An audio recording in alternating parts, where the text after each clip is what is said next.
سے پہلے نظر ڈالتے ہیں اب تک کی بلیٹن۔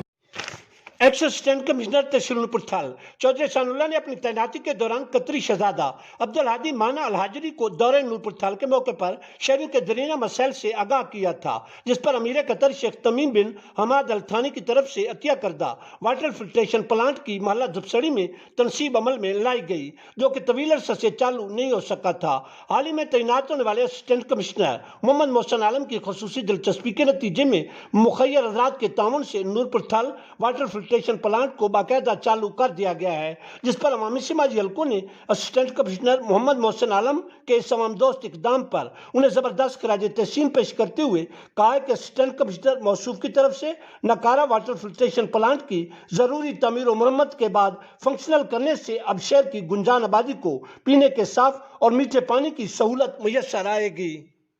2 پیکس کے ساتھ اب ملے پیک فرینڈز کیک اپ بھی۔ Noodles and pack friends cake up, بوریت بھگائے، گڈنس بڑھائے۔